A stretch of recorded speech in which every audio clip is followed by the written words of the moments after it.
Assalamualaikum warahmatullahi wabarakatuh. Perkenalkan, nama saya Teguh Diguna dengan NIM 2404411409 dari kelas 2J. Jadi pada video kali ini saya akan memenuhi tugas presentasi dari mata kuliah basis data. Jadi presentasi kali ini berjudul Sistem Basis Data dan Sistem File. Langsung saja ke materi pertama, yaitu sistem basis data. Nah, sebelum kita masuk kepada definisinya, kita pelajari terlebih dahulu sejarah perkembangan sistem basis data. Yang pertama itu era awal 1950-an sampai 1960-an. Data disimpan dalam file flat. Pengelolaan data dilakukan secara manual menggunakan bahasa pemrograman seperti COBOL. Tidak ada integrasi antar file menyebabkan redundansi dan inkonsistensi data. Yang kedua, model hierarki dan jaringan 1960-an sampai 1970-an. Munculnya model hierarki, contohnya IBM IMS, dan model jaringan, contohnya IDMS. Data disusun dalam struktur seperti pohon atau graph. Lebih baik dari flat file, tapi lebih kompleks dalam pemrograman. Yang ketiga itu model relasional 1970-an sampai dengan sekarang. Diperkenalkan oleh E.F. Codd 1970 dalam makalahnya yang revolusioner. Data disimpan dalam bentuk tabel atau relasi. Munculnya SQL, Structured Query Language, contohnya Oracle, MySQL, SQL Server, dan PostgreSQL. Yang keempat, sistem basis data objek 1980-an sampai dengan 1990-an. Integrasi konsep OOP atau Object Oriented Programming cocok untuk aplikasi yang kompleks seperti CAD dan multimedia. Contoh ObjectDB, DB4O. Yang kelima, NoSQL dan Big Data 2000-an sampai dengan sekarang. Dirancang untuk menangani volume besar data tidak terstruktur. Cocok untuk sistem terdistribusi, web, dan real-time analysis. Contoh MongoDB, Cassandra, Redis, dan Hadoop. Yang keenam, era modern dan cloud 2010-an sampai dengan sekarang.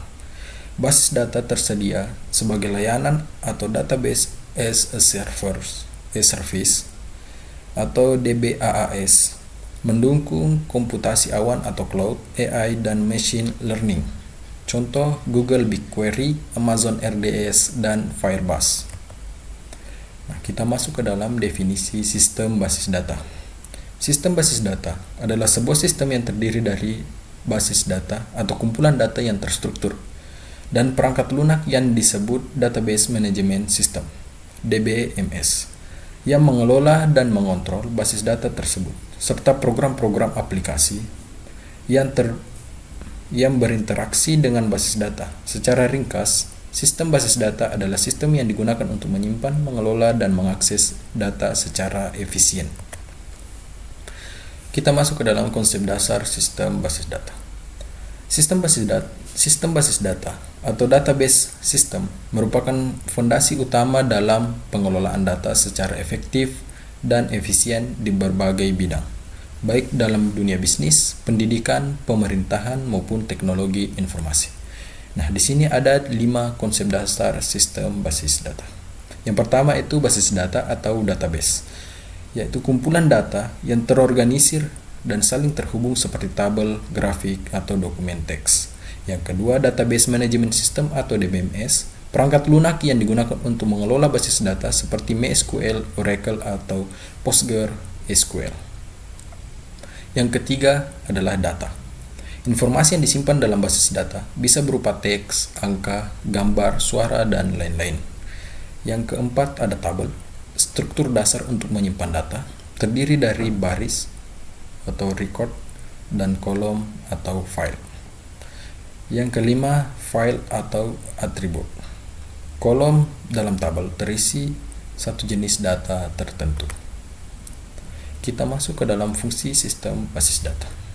Di sini saya memasukkan 6 fungsi. Yang pertama, menyimpan data, manajemen data, pencarian data, keamanan data, integritas data, dan pengolahan data. Selanjutnya, tujuan dari sistem basis data, yaitu memudahkan dalam pengolahan data, pengorganisasian data yang terstruktur, meningkatkan efisiensi data, menjaga keamanan data, pengurangan redundansi data, dan konsistensi data. Selanjutnya, manfaat sistem basis data.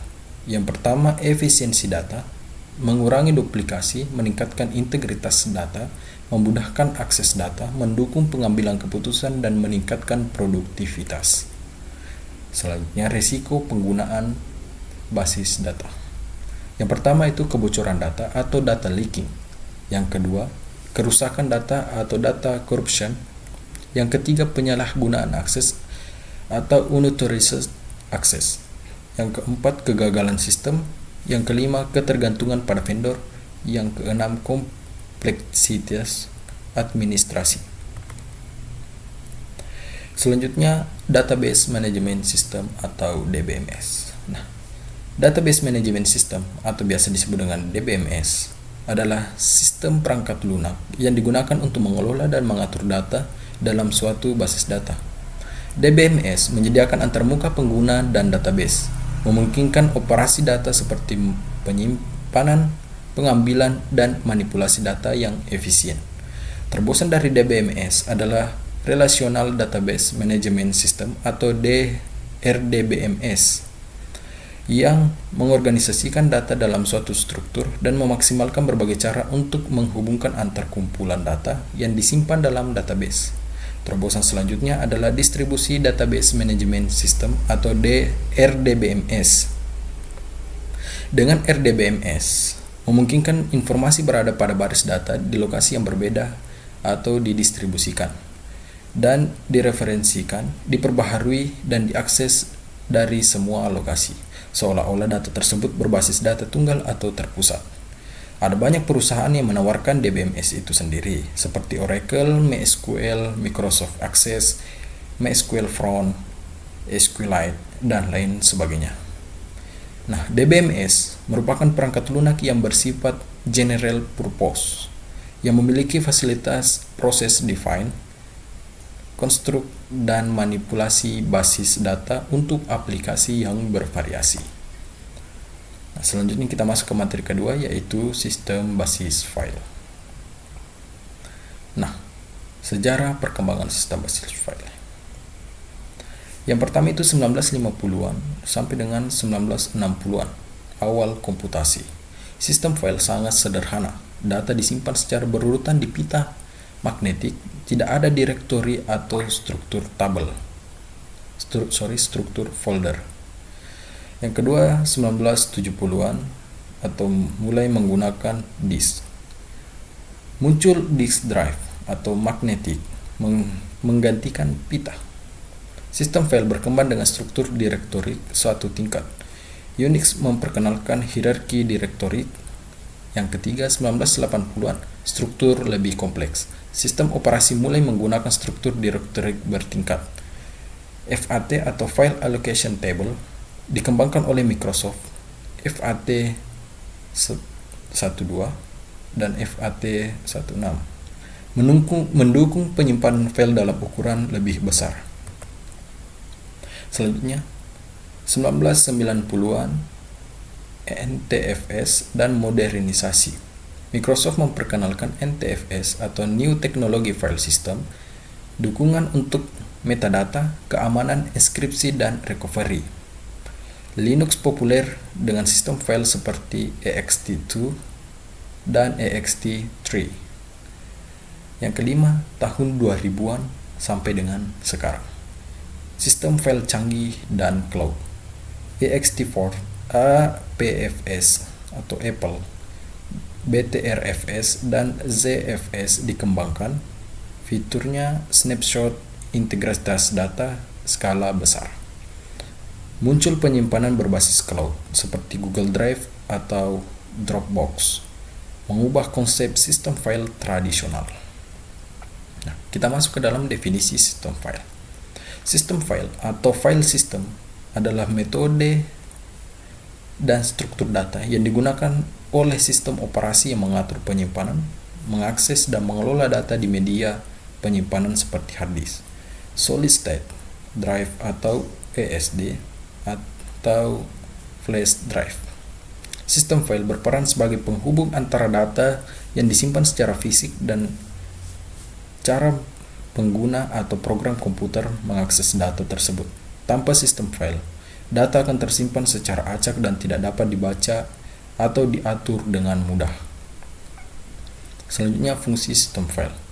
Yang pertama itu organisasi dan pengolahan data, pengaturan izin akses, pemulihan data, keamanan data, operasi data, dan yang terakhir manajemen ruang penyimpanan.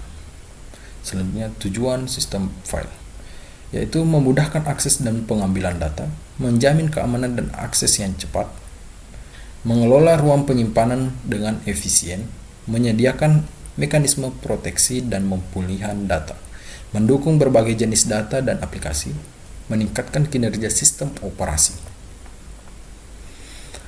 Manfaat sistem file yaitu mengorganisir data dengan baik, meningkatkan efisiensi akses data, mendukung keamanan data, melindungi data dari kerusakan, mendukung berbagai jenis file.